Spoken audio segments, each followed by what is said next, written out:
Joining us now is former IDF spokesman, senior fellow at the Foundation for Defense of Democracies, Jonathan Conricus. Jonathan, it's tough news to take. 6 dead hostages, 1 American. These families have been actively hoping they would be found safely. And it sounds like in this raid or they were killed, these hostages, right before the Israeli Defense Forces reached them. So this is a savage act by Hamas to kill these hostages. Your reaction to what we're hearing this morning? It's a very sad day here in Israel. Good morning to you guys in America. But in Israel, it's another sad day.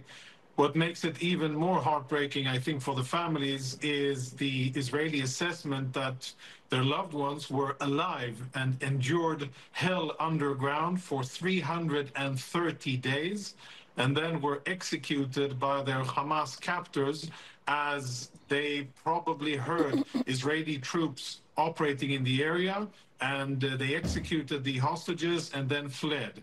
And probably within a day, maybe even less than that, Israeli troops got to the location and were able to sadly only bring back their bodies. But it's really heartbreaking for Israelis to see. There's a lot of political tension in Israel, but, you know, on the military front, what's happening is that the fight continues. Today, we had another attack, a shooting attack. 3 police officers were gunned down at close range, close to Hebron in Judea and Samaria. And we've had rockets and drones coming in from Lebanon, fired by Hezbollah. So it's all around us. It's very much war at many fronts, and many Israelis feel that there's enemies are at the gates wherever we look. Jonathan, there are 4 Americans dead, 4 remaining in captivity. I know I read reports that these families were hoping for some sort of deal so there could be a hostage release. That didn't happen. You just mentioned political turmoil in Israel.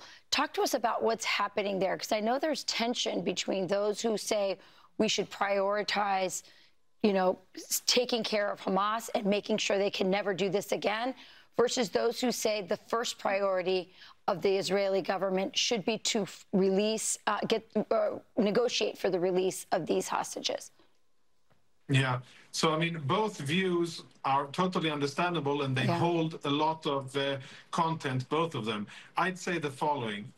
The first and most important factor that cannot be stressed enough is that we are dealing with savages. We're dealing with some of the most cruel, inhumane, and heartless borderline human beings in the way that they are treating Israeli hostages and using them for psychological warfare against the state of Israel and against the families. And that has to be front and center of remembering who we're dealing with and why that's the main reason why it's been so difficult to reach a deal and to alleviate suffering in Gaza, and most importantly, get our hostages back. And there's a lot of tension in Israel, and I totally understand the families of the hostages. I can't imagine how I would act if, God forbid, that tragedy would befall me, how I would act and what measures I would take. And I totally understand their despair and the fact that they will do everything, apply every pressure possible to get their loved ones home.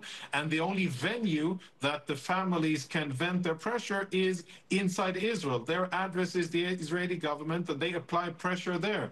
But at the end of the day, what we're dealing with is an organization that I think Hamas understands that as long as they hold on to hostages, that is basically the last card that they'll have to use against Israel.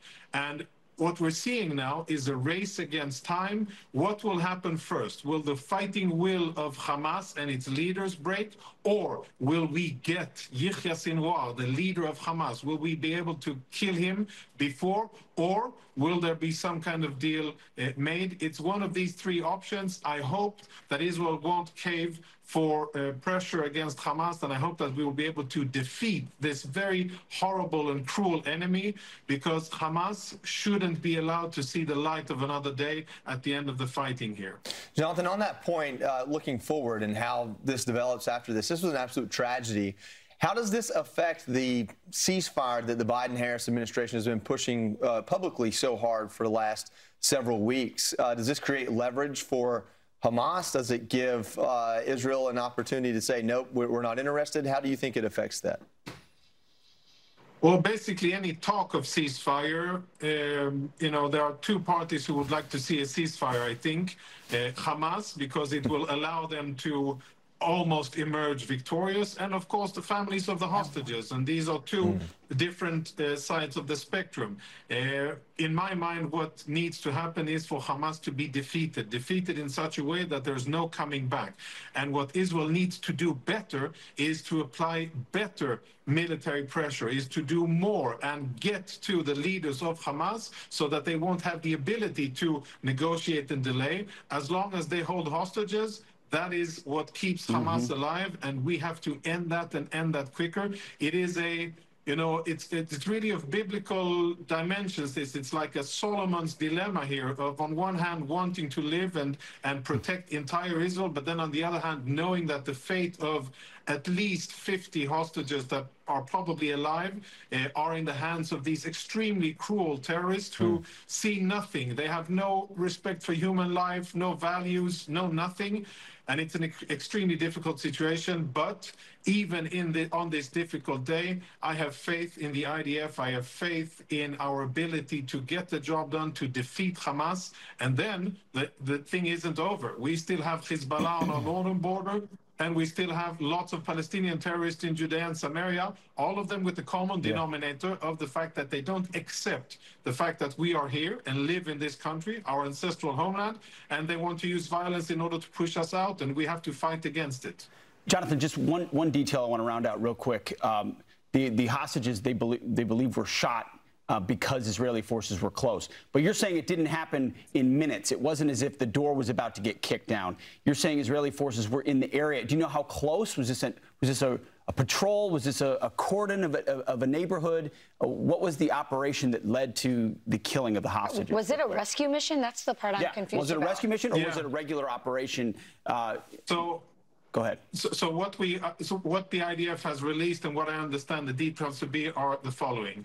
You remember a few days ago, a live Israeli hostage, a Muslim Israeli man, El-Kian, he was freed from captivity. He was in a tunnel about 60 feet underground. He was extracted alive because his captors fled without killing him, and Israeli troops were able to get there and get him out.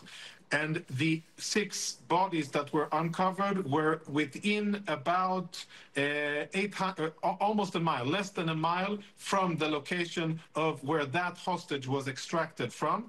And the working assumption is in the IDF that Israeli troops were in the area, collected intelligence, and were searching and looking for hostages.